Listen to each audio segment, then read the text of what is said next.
close till I get up. Time is barely on our side. I don't wanna waste what's left. The storms we chase are leading us, and love is all we'll ever trust. Yeah, no, I don't wanna waste what's left.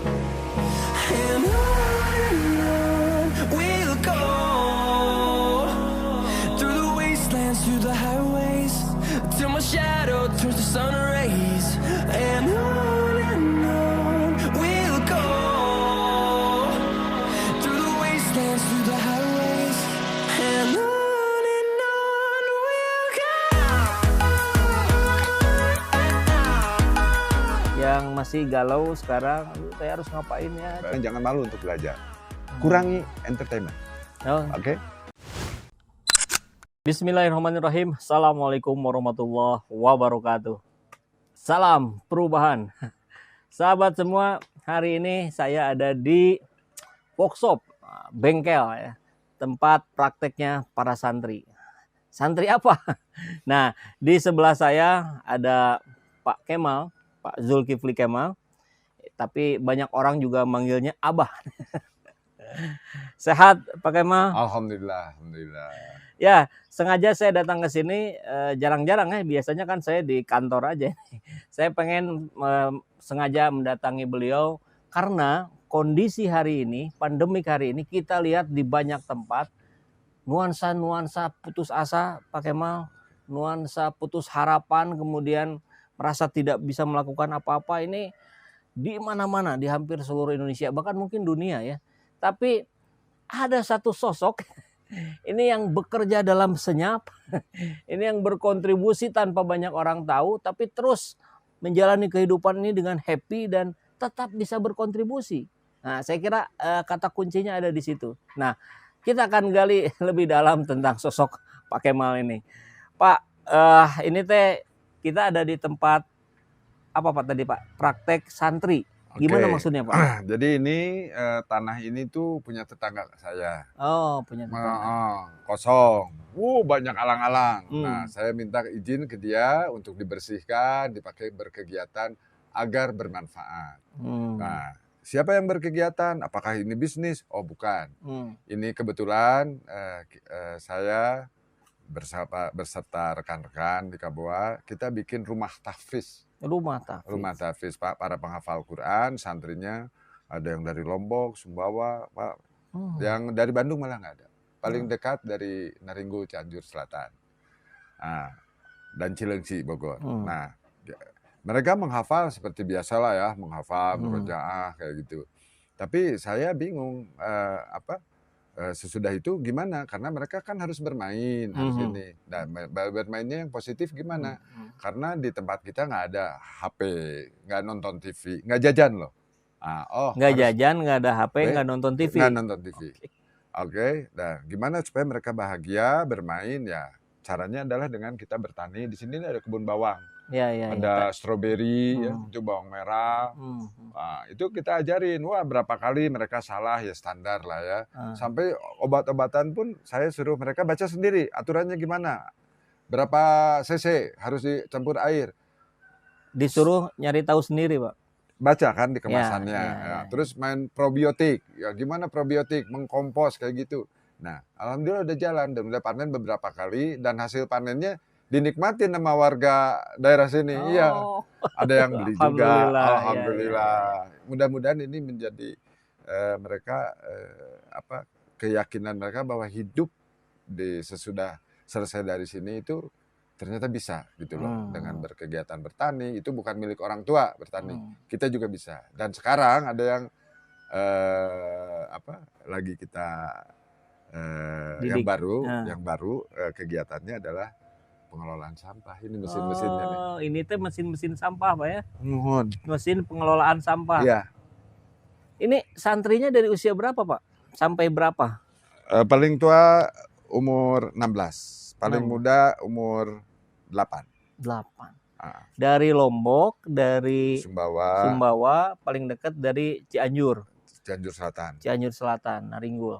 Nah, itu tuh gimana ceritanya Pak? Kenapa malah dari jauh? Nah, Atau dia itu apa ya? Klasifikasi yang bisa jadi santri di sini itu yang gimana gitu, Pak? Nggak ada klasifikasi, Nggak semua ada. berhak untuk belajar, berhak. Jadi ya mungkin saya nggak pakai pendaftaran diumumin, tapi dari teman-teman aja siapa, terus ada ya yang mau sama-sama berkarya, intinya berkarya, menjadi manusia yang bermanfaat bagi sesama dan lingkungan. Khairun nas anfa'uhum linnas. Nah, sebaik-baik manusia. Maksudnya Pak, saya sempat dengar selintas dulu, itu katanya salah satunya juga ada salah satu apa salah dua gitu ya, dari korban apa itu di Lombok itu atau gimana? Iya, di santrinya ini. Santri ya. Korban bencana atau waktu gempa Lombok kemarin. Kan saya di sana, hampir 2 tahun saya di sana. 2 tahun pakai mal stay di Lombok. Ya, pulang pergi sebulan sekali, paling cepat sebulan sekali. Tapi ya 2 tahun di sana. Ada 3 pesantren juga yang kita bantu bina sampai sekarang. Oh, jadi selain ada pesantren di Bandung, ada juga 3 pesantren di Lombok yang juga disupport sama Pak Kemal ya. Insya Allah iya. Nah, jadi kalau begitu kan bayangan kita semua tentu Pak Kemal ini seorang pengusaha kaya raya. Alhamdulillah difitnah. Atau punya relasi pejabat-pejabat. Nah, sekarang kita tanya itu bisa support 3 pesantren di Lombok, kemudian di sini bikin mesin-mesin pencacah. Itu dari mana duitnya, Pak? Oke. Jadi kalau bicara masalah uang dulu, jadi dulu saya pengusaha, saya event organizer ya, inilah ya, yang kliennya corporate multinasional ya lumayan lah besar-besar gitu. Namun waktu saya di dunia ini sekarang itu sudah saya lepaskan. Oke, jadi dulu Pak Kemal ini punya Kaboa. Namanya apa Pak? Kaboa Outbound Training. Saya tahu persis karena pernah menjadi bagian di dalamnya juga. Direkturnya dulu. Pernah jadi direktur. Sempat jadi direktur. Tahun berapa? 2006-an lah ya. 2006, 2007. Baru lulus kuliah udah dikasih jabatan direktur, luar biasa. Nanti kita korek. Tapi Kaboa ini kliennya ya perusahaan-perusahaan kelas atas semua. Yang bahkan salah satunya juga yang punya para tokoh pejabat di Indonesia. Nah, tapi sekarang udah gimana ceritanya Pak? Udah nggak dikelola lagi atau gimana si Kaboanya itu? Tentunya dengan masalah pandemi ini kita nggak ada lah orang yang mau bikin event. Oke, ini jadi qadarullah semua. Ini Allah yang menentukan sehingga kita punya waktu kayak begini, ya kan? Jadi saya melihatnya ini Allah yang atur. Kliennya semua juga nggak ada event, kenapa mati suri gitu Kaboa? Kaboa insya Allah nggak mati suri. Dan kebetulan kita tuh punya tim yang terdidik itu 1.000 orang. 1.000 orang. Komunitas. Saya nggak tahu kalau dari basicnya psikolog ada berapa orang, lebih dari 50 ya, 100 mungkin. Ada antara 50 sampai 100-an. Yang dokter aja mungkin ada 50, yang spesialisnya ada berapa ya? 30 ada dokter spesialis. Kemudian pecinta alam, pemanjat tebing, semua. Ada banyak ya dari berbagai inilah. Jadi komunitas itu tetap ada, tetap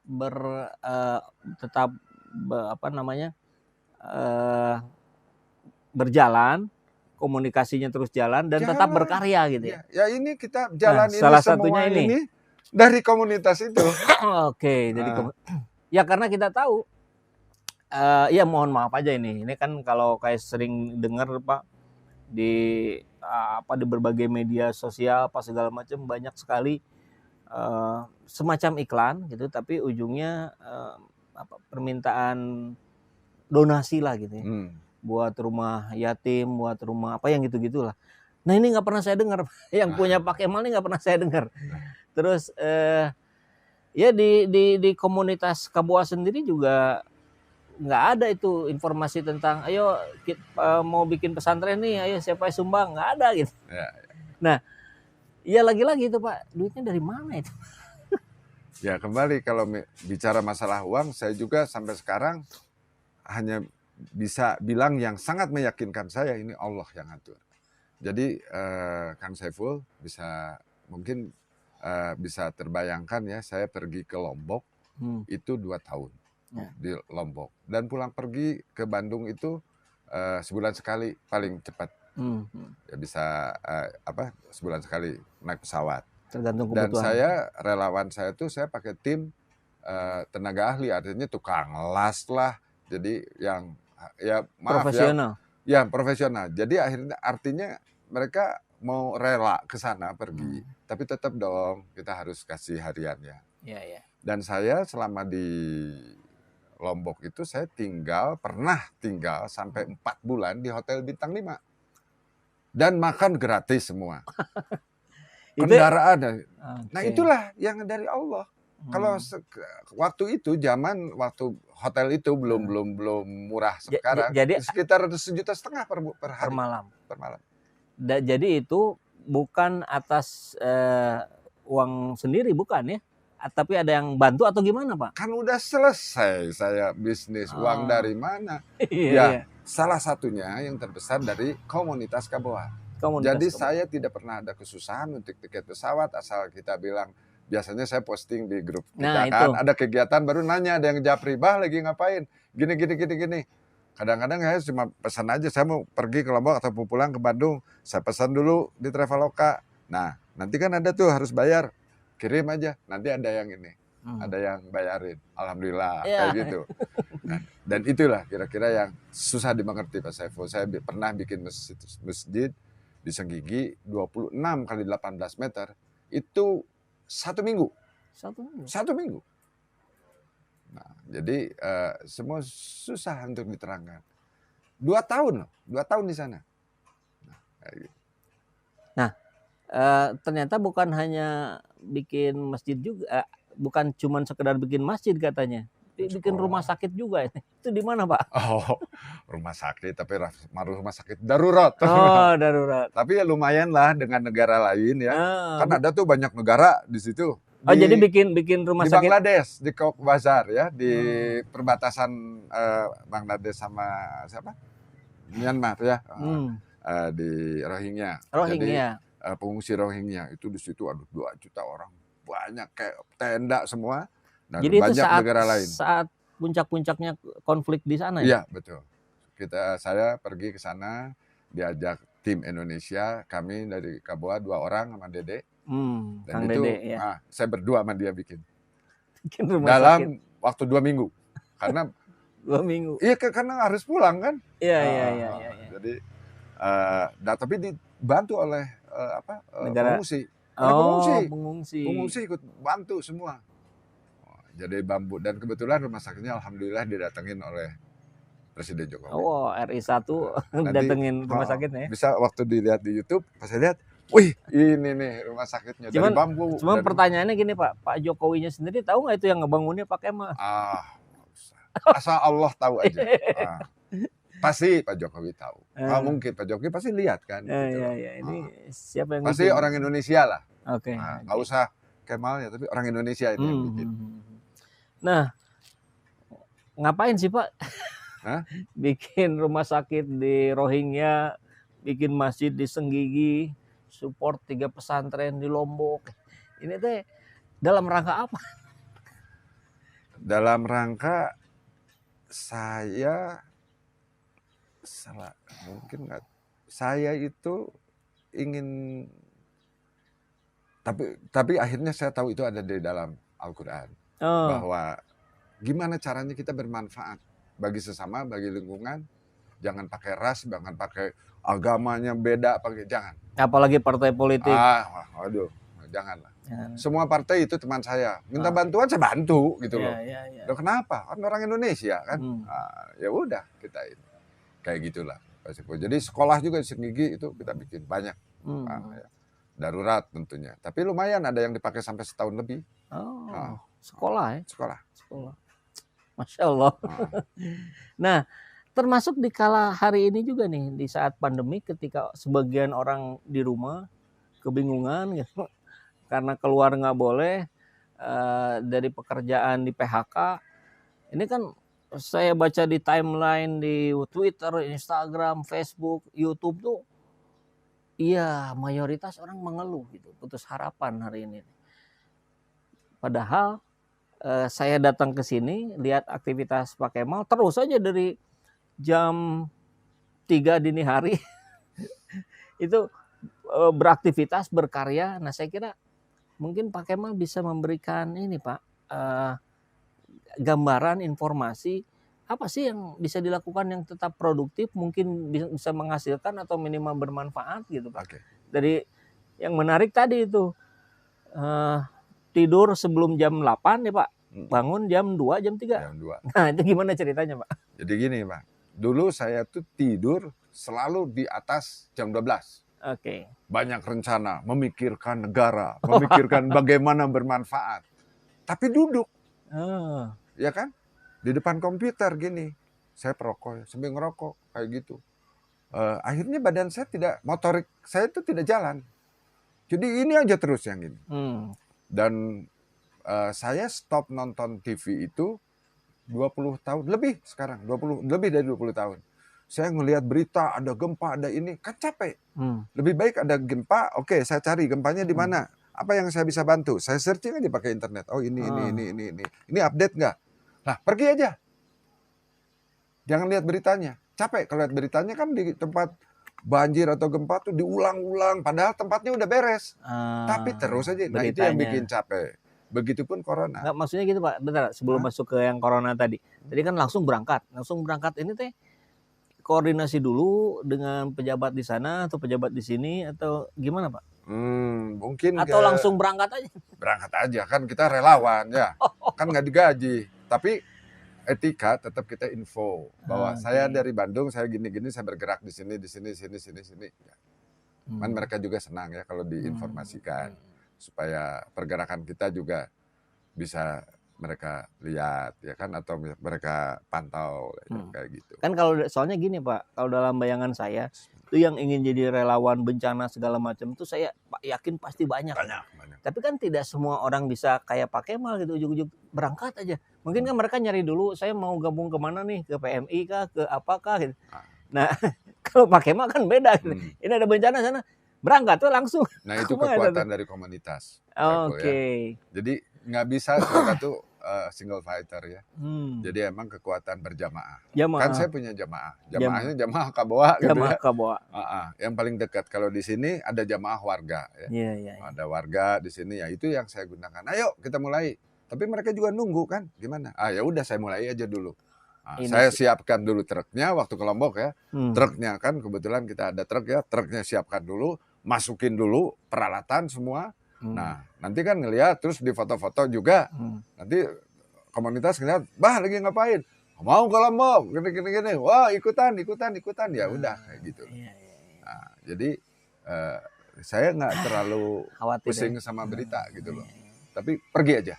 Dan base-nya ada di komunitas itu. Komunitas. Ini yang menarik, lucu, menarik, dan saya sih begitu tergugah gitu ya. Kemarin berapa hari yang lalu lah saya lihat Pak Kemal bawa mobil baru. Wah keren saya bilang. Tapi ternyata buat ambulan. Cuman belum ada driver. Akhirnya di grup WhatsApp itu disebutkan aja nomor 1 Denri yang siap jadi itu. Kemudian tiba-tiba dalam waktu berapa menit saya nggak buka WhatsApp grup, saya buka lagi, loh udah ada 10.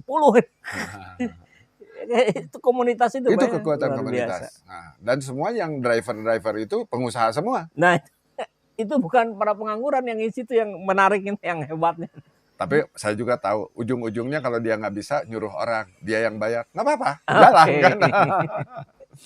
Minimal ada 10 orang yang siap menjalankan mobil itu, baik oleh dirinya maupun suruhannya. Gitu ya. Betul.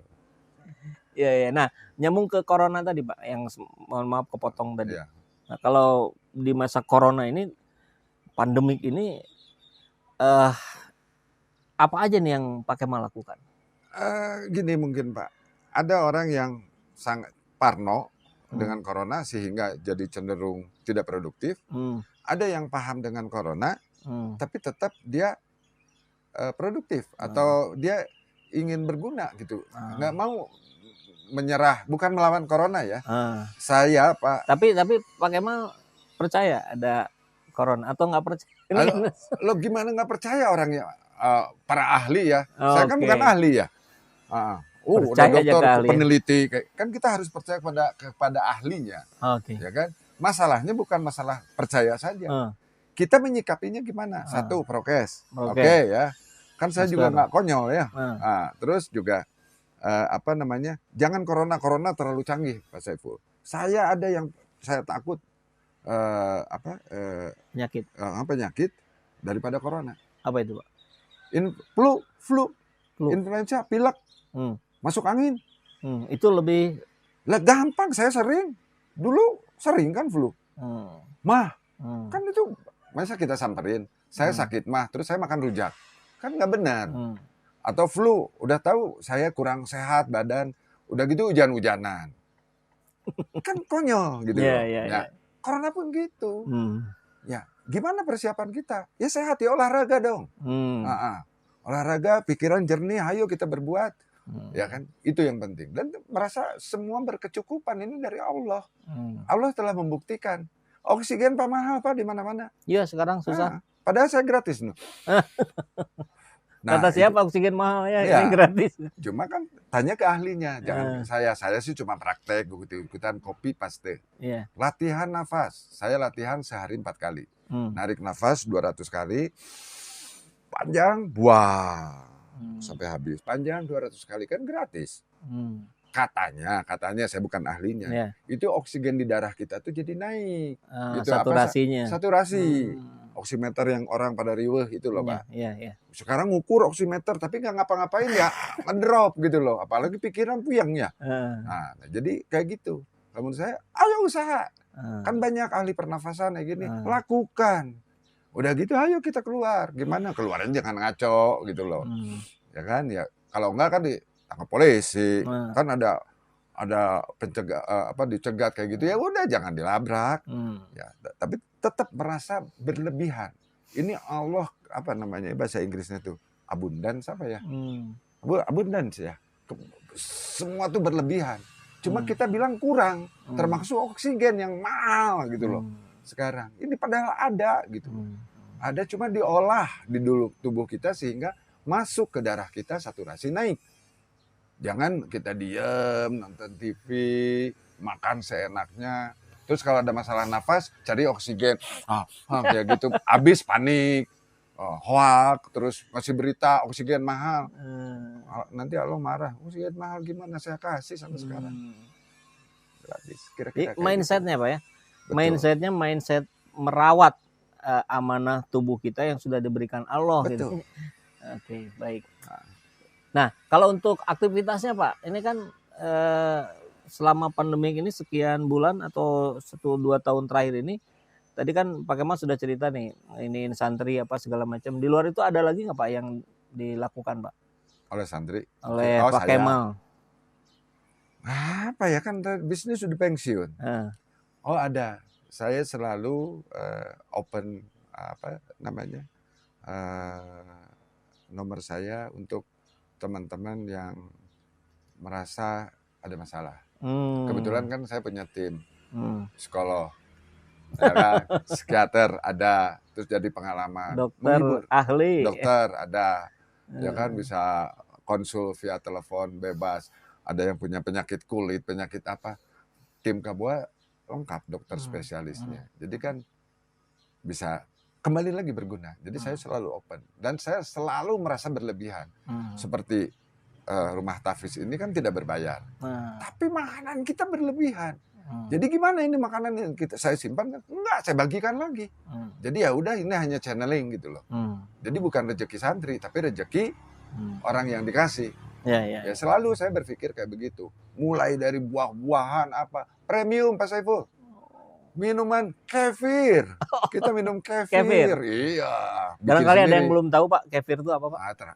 Googling googling aja. Tapi katanya itu minuman sunnah Rasul ya. Ya kandungan segala macam googling aja lah hari ini gampang. Saya kan bukan ahlinya, saya mah bisa bikin gitu. Tapi beliau membuat kefir para santri juga Pak ya? Yang ngelolanya. Iyalah, masa saya. Ini yang nanem yang ini juga santri gitu loh. Saya kan ngomporin. Ya, provokator kebaikan. Nah ini apa Pak nih? Mana? Ekspedisi 1000 jembatan gantung. Ini komunitas juga. Oh, bukan Kaboa. Sama-sama. Atau bagian? Punya semangat Kaboa. Oke. Nah, sebetulnya ini nih Vertical Rescue organisasinya. Vertical Rescue Indonesia.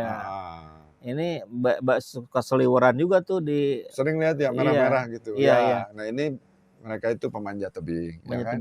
Tapi setelah ngobrol sama saya, ayo keahlian manjat ini gimana supaya berguna untuk masyarakat? Untuk negara. Untuk negara tentunya. Kita udah di berapa provinsi nih? Jembatan. Jadi apa maksudnya Pak? Bikin ini ekspedisi jadi itu. kita punya semangat bikin jembatan 1000 jembatan gantung. Sekarang udah 125. Wah. Ya kan? Dana non APBN, non APBD. Biasa aja, dana gerilya. Siapapun yang mau ya kita bantu gitu ya. Iya. Termasuk jembatan yang tertinggi di Indonesia di Kartens ya. Tapi pemerintah tahu nggak Pak ada? Ya tahu dong, dibantu kita. Dibantu disemangatin. Juga. Cuman bukan pakai APBN dan APBD gitu. Kan kita orang bodoh, nggak ngerti. Nanti bikin laporannya pusing. Jadi mau nerima bantuan asal jangan dari APBD APBN gitu Pak ya? Bukan, atau gimana? Nggak gitu juga. Kalau ada yang ngasih APBD APBN ya, tolong diurusin administrasinya sampai beres, kita mah tahu kerja aja. Iya. Kebayang saya harus motret, harus bikin laporan, ini bon dikumpulin. Bukan bidang kami. Bukan banget gitu loh. Iya. Jadi kalau saya disalahkan masalah itu ya pasti saya salah. Karena tidak menguasai ya. Itu tidak menguasai. Kan saya bukan ahlinya ya. Bukan ahli. Tulisan saya nggak kebaca loh sama saya sendiri. Dokter aja kalah. Oke, siap. Ya. Nah, kemudian itu terus sampai sekarang Pak. Sampai sekarang, jembatan. alhamdulillah. Jadi Pak Kemal nih kalau termasuk ke Lombok waktu kita bergerak tuh Vertical Rescue. Rescue. Oke. Komandannya Kang Teddy. Teddy Xidiana. Teddy Xidiana. Oke, itu luar biasa ya. Alhamdulillah. Itu kalau nggak salah dengar pernah ini juga Pak ya, apa prestasi yang internasionalnya itu? Oh ya alhamdulillah ada banyak juga ya. Termasuk di dunia relawan ini itu waktu pesawat jatuh di Irian tuh, nah tim kita yang ngambil bersama-sama Basarnas. Oke. Sukhoi juga kita ikut. Ya itu nanti bagian Vertical Rescue deh. Oke. Nanti kita akan coba diskusi juga ya sama teman-teman Vertical Rescue Indonesia. Tapi Pak Kemal sendiri di Vertical Rescue Indonesia ini apa nih? Sama, saya ingin berguna untuk Vertical Indonesia. Sebagai apa gitu? Udah kapalang pendiri atau apa Pak? Kepalang tua ya Pak ya. Mendingan jadi penasehat aja. Penasehat ya. Jadi ya mungkin mereka perlu ngobrol, ya perlu apa, perlu semangat. Ayo gitu kan. Nah kayak gitu. Jadi dari awal saya dari tahun 96 saya sudah berkomunikasi kerja sama-sama dengan Kang Teddy. Oh jadi simultan ya Kaboa. Iya. Dan Vertical Rescue? Iya sama-sama. Kegiatan Kaboa didukung Vertical Rescue, kegiatan Vertical Rescue didukung sama Kaboa. Jadi kita ya sama-sama lah semua. Iya. Jadi gimana tuh Pak kira-kira Pak dengan berbagai pengalaman yang luar biasa Pak Kemal sudah alami, banyak makan asam garam sampai ke Rohingya, sampai ke berbagai daerah di Indonesia, buat ya khususnya anak muda Indonesia Pak yang masih galau sekarang, saya harus ngapain ya? Betul, sebagai mantan anak muda yang pernah galau juga ya. Oke. Pak Saiful pernah galau? Sering. Ya, jadi kayak gitu. Mungkin kalau menurut saya, oke, kita berbuat aja yang paling penting. Paling penting berbuat dan jangan malu-malu untuk bertanya kepada ahlinya. Ya. Jadi kita berhak untuk mendapatkan ilmu. Tanya ke ahlinya. Siapa yang mau ahli ngelas, ahli apa, biologi, kimia, jangan malu untuk belajar. Kurangi entertainment. Oke? Kurangi. Nah, karena itu kita matikan TV. Janganlah nanti orang TV marah. Tonton YouTube aja gitu. Nggak artinya kurangi menghibur diri. Ya, kurangi. Maksudnya Pak gimana Pak? Jangan lupa kita berkarya. Menghibur diri itu gimana Pak maksudnya? Ya kita lupa waktu. Main game emang bisa main 1 jam. game. Ya, Ah, benar. kan sekarang ya saya bukan ahlinya ya, tapi Ah. tanyalah ke ahli game efeknya kayak gimana. Untuk sebagian orang mungkin baik kalau mungkin sehari sejam. Iya, Ada. iya. Tapi kalau sampai sehari 10 jam kan, Ah. kan kita bisa ngelap mobil, bantu tetangga beresin sampah, apa.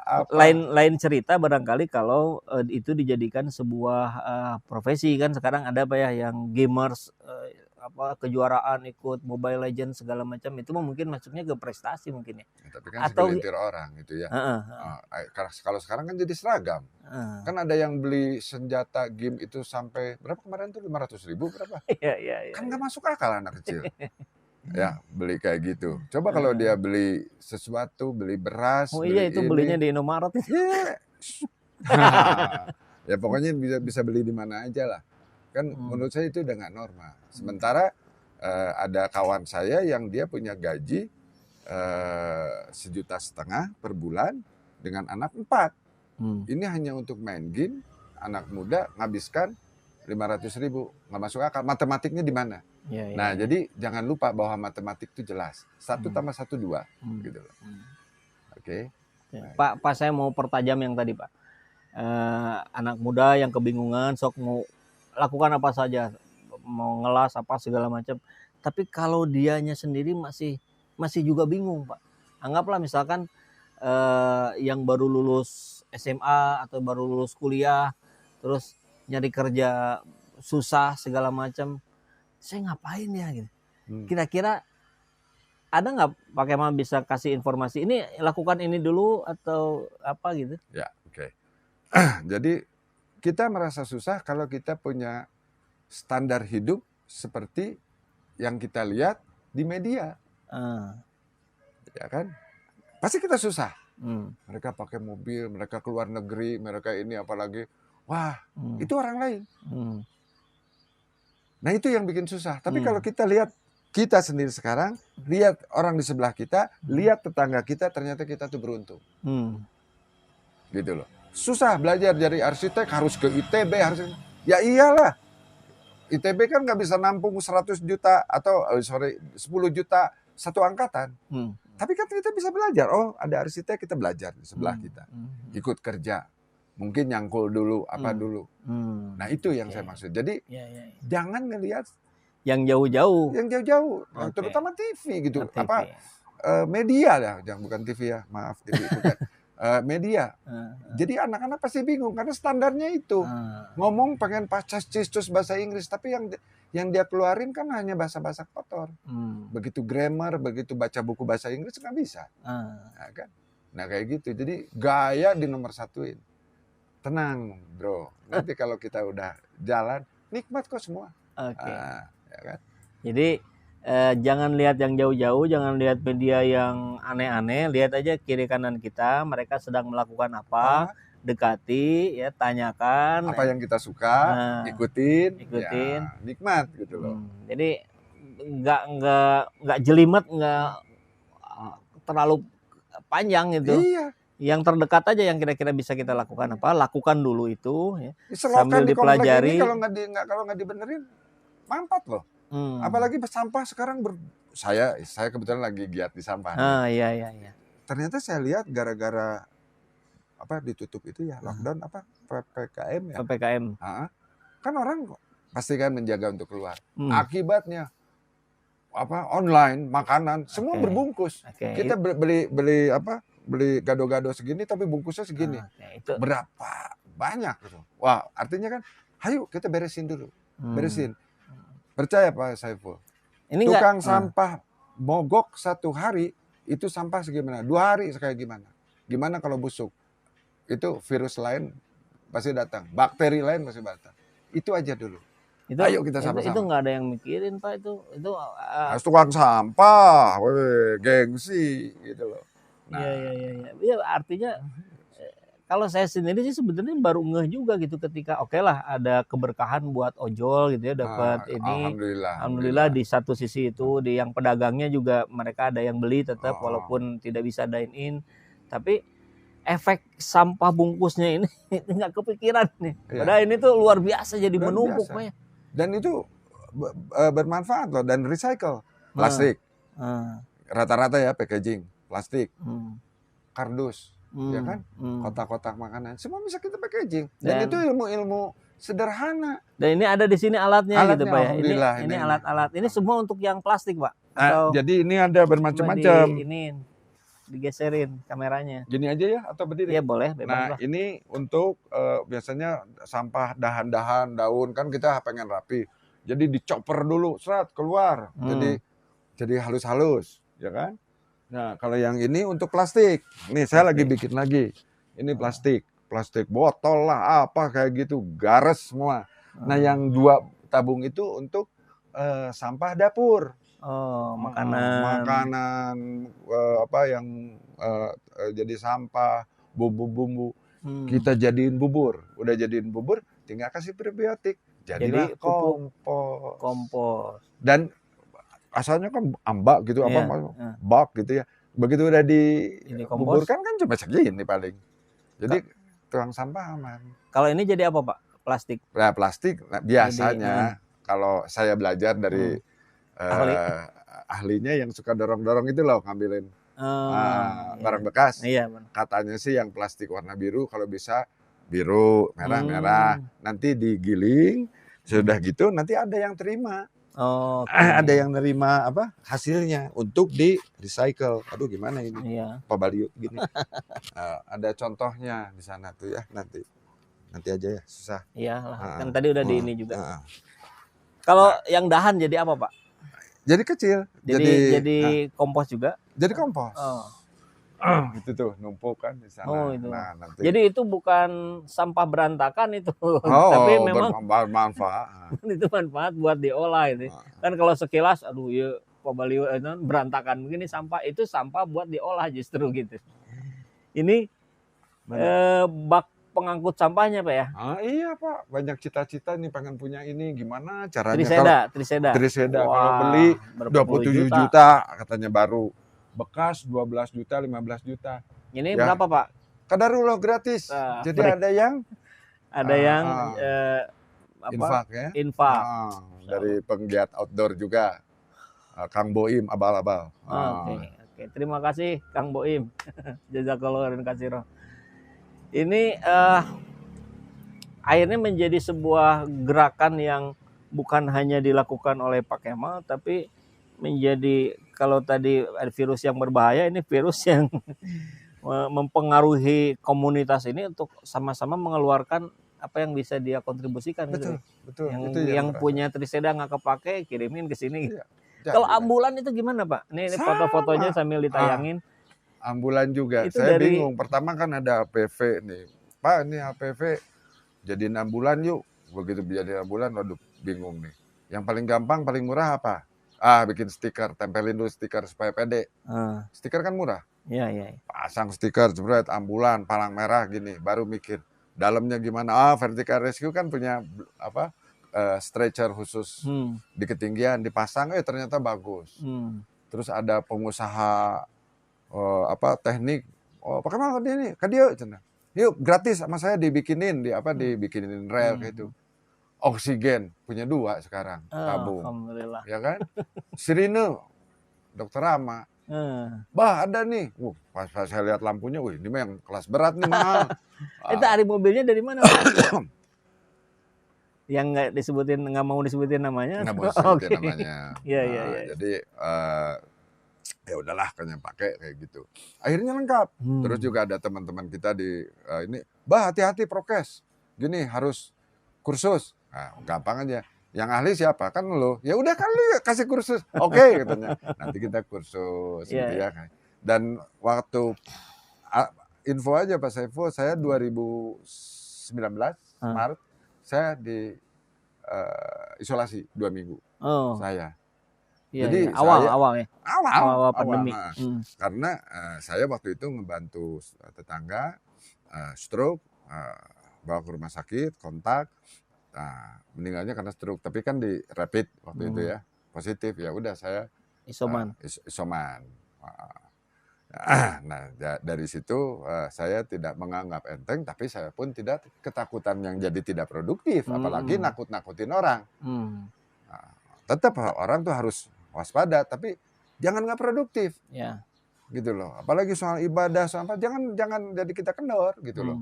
Nah, kan tahajud kan bagus ya. Apa gimana bagus ya. Tadi udah. kita tetap sholat Jumat ya Pak ya, tapi tetap dengan Oh prokes. iya. Bahkan setelahnya juga langsung disemprot, sebelum dan setelah Iya. disemprot dulu desinfektan. Jadi tadi pagi anak-anak santri ini semprot fogging desinfektan, beli disinfektannya juga yang inilah SNI gitu ya. Nah, saat pagi-pagi ya oke, mereka datang berjarak, nanti pulangnya juga pas mereka jamaah udah pergi kita semprot lagi. Kan menenangkan kan. Ya, ikhtiarnya dimaksimalkan. Harus ada ikhtiar daripada nge-broadcast nggak jelas, mending kita ikhtiar. Nah, dan waktu itu Vertical Rescue kita bikin ya Maret April tahun lalu kita pernah bikin disinfektan hampir 10 kubik per hari. Disinfektan. Oh iya, yang wah itu saya lihat sendiri Pak, itu antri itu, ya. Di apa Pahlawan ya? Nah, jadi saya pikir itu yang terbaik itu adalah berbuat daripada kita menganalisa, kita bukan ahlinya lagi ya kan, kita bukan ahlinya. Jadi kalau Pak Saiful tadi nanya coronavirus, saya tanya aja ke ahlinya. Yang jelas saya jangan sama corona, sama flu aja saya takut. Pak Saiful flu, saya pasti jaga jarak, ya kan. Apalagi sekarang corona, itu berjarak. Biasa kan kita berobrol kan, gitu ya. Ya udah kayak gitu. Oke. Terakhir Pak, ini penasaran juga nih. Saya belum pernah tanyain ke Bapak. Ini kan saya tahu nih, Pak Kemal nih dekat juga dengan pejabat-pejabat di negeri ini. Apakah mereka? Tapi begini Mas. Dalam pergerakannya para pejabat itu nggak ada, itu nggak pernah kelihatan, nggak pernah sama-sama kelihatan bareng Pak Kemal. Saya ingin tahu, kan saya tahu Bapak dekat nih dengan beberapa pejabat, nggak usah disebutin namanya lah. Nah, mereka itu gimana Pak kontribusinya Pak? Kok saya tahu dekat pasti ada sesuatu lah di dalamnya gitu ya, tapi itu tidak nampak ya. Nah, jadi kebetulannya pun jadi mertua pejabat, orang tua angkat saya pejabat, teman-teman saya pejabat, dan saya lihat mereka sama manusia. Ya, kalau saya datang minta order, pasti mereka akan memperlakukan saya dengan kepejabatannya, dengan jabatannya. Tapi kalau saya datang sebagai kawan, sebagai sama-sama ciptaan Allah, saya pikir juga mereka sama. Mereka banyak bantu, diam-diam. Pernah ada satu pejabat yang saya bingung waktu di Lombok harus bayar atap bahan karena harus pesen tuh 1 truk atap untuk ini atap-atap ya kayak gini. Itu saya harus bayar sekitar 200 juta. Di ATM saya tinggal 5 juta. Nah, ini kamu udah siap kirim nih. Aduh, saya bilang gimana. Nah, pas saya di Jalan Pasir Kaliki, saya ngecek ATM. Sebetulnya saya ngambil uang, tapi nggak sengaja saya cek saldo. Kok ada yang masuk? Lunas. Berarti yang masuknya 200 juta lebih itu? Dan saya nggak tahu. Nggak tahu? Nggak tahu, tapi akhirnya tahu.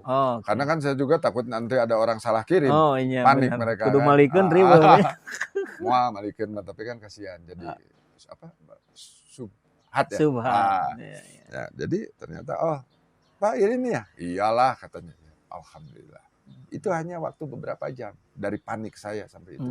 Tapi ya kembali semakin saya percaya Allah itu ada. 2 tahun saya di Lombok. Kalau diangkakan berapa? 4-5 bulan saya di hotel bintang 5. GM-nya juga tahulah, ini staff-staff di hotel itu udah dari satpam sampai ke GM. Apa? Wah, udah. Itu di Lombok itu juga ini Pak ya, bikin masjid-masjid ya, madrasah, masjid, pesantren, sekolah SD. Jadi saya Masih ingat nggak Pak itu berapa yang dibangun? Nah itu dia, saya tuh lupa. Jadi kadang-kadang di atas 10, di atas 20, di atas 2 tahun kan? 2 tahun. 2 tahun lebih. Tapi artinya gini. Itu nggak ada satupun media yang liput ya? Atau ada? Ada Saiful Jaman sekarang. Sekarang Wah, waktu lah. itu nggak ada. Saya takutnya gini Hmm. Bu, ini mah sederhana aja. Ya, Kalau saya dibayar dengan sekarang di dunia, ya. nanti di akhirat hilang. Hmm. Lebih baik nanti dibayarnya di akhirat. Hmm. Kalau dipuji orang, orangnya mati nggak muji lagi, ya. Itu. Tapi kalau Allah ridho, Hmm. Allah kan nggak wafat nggak mati ya berarti forever. Gitu. Ya, ya, ya. Simple. Itu ayat tuh ayat simple tapi susah praktekin. Hmm. Nah, itu aja mungkin yang kalau soal media ya kayak gitu. Dan kebetulan passion saya bukan ditampil gitu. Tapi saya lebih senang memotivasi, menggerakkan, tapi gerakannya harus jadi booming seperti di IO. Ya, Pak Saiful juga ngerasa nggak waktu itu gimana itu boomingnya kita kan? Iya. Kan nggak diekspos juga, nggak usah bersaing juga dengan saingan. Di belakang layar menjadi provokator kebaikan. Mudah-mudahan ini menjadikan informasi sekaligus pencerahan bahwa ya banyak yang bisa kita lakukan. Kalau Pak Kemal memang tadi disebut sebagai dekat dengan beberapa pejabat, tapi juga kan tidak memanfaatkan itu semua. Bahkan kalaupun ada yang menyumbang itu justru dari komunitas yang barangkali itu isinya juga orang-orang yang usianya jauh di bawah Pak Kemal, ya jauh di bawah saya, malah orang yang nggak berduit juga gitu. Tapi tetap nyumbang gitu. Saya ingat pepatah ini, kita nanam jagung, panen jagung. Ya. Jadi itu yang saya bingung tuh kan gini, mereka dulu masih mahasiswa, masih uang juga mepet kayak gini. Sekarang ada yang berpenghasilan sebulan 300 sampai 500 juta. 300 sampai, kan dia jujur. Sebetulnya berapa sih kan? 300 sampai 500 juta. Ya. Jadi, saya yakin gitu loh bahwa apa yang kita tanam jagung hasilnya jagung, gitu loh. Jadi ya akhirnya kegiatan ini disupport terus karena kita pernah sama-sama bareng, susah bareng, dimarahin bareng. Ya. Ya mudah-mudahan di tempat yang lain sana banyak juga komunitas-komunitas macam Kaboa seperti ini ya. Dan buat teman-teman Kaboa saya kira juga harus melanjutkan perjuangan Pak Kemal. Terus bikin komunitas-komunitas yang bermanfaat seperti Kaboa. Saya kira itu sangat diharapkan juga oleh Pak Kemal ya, karena seperti Gibasa juga. Ya, saya punya konsultan Gibasa ya, ini kalau banyak orang bilang ini anaknya Kaboa. Ya, terima kasih banyak Pak waktunya. Barangkali ada closing statement Pak buat disampaikan ke teman-teman Kaboa atau ke pejabat atau ke masyarakat banyak.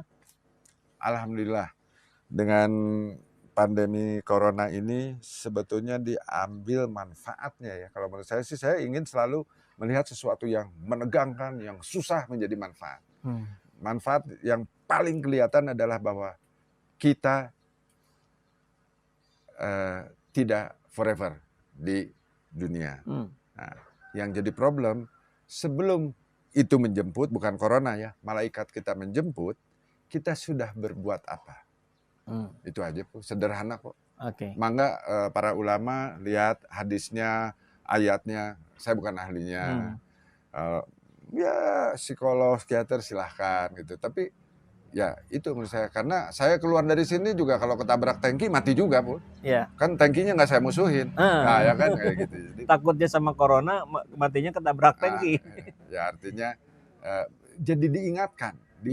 Jadi terima kasih corona bahwa saya diingatkan bisa kapan aja saya meninggal, tapi insya Allah minta doa ke semua, mudah-mudahan sisa waktu saya terus bermanfaat. Amin. Ya, positive thinking ya, positive thinking, bahkan itu sejak dalam pikiran kita gitu. Baik, saya yakin ini pasti bermanfaat. Mudah-mudahan kita bisa melanjutkan diskusi ke hal-hal lainnya Pak. Insya Allah. Dengan tadi vertical rescue, dengan yang lain-lain lah yang membuat negeri ini bisa menjadi lebih optimis menghadapi masa depan. Oke, Bu. Atur nuhun Pak Kemal. Enggak. Assalamualaikum warahmatullahi wabarakatuh. Assalamualaikum.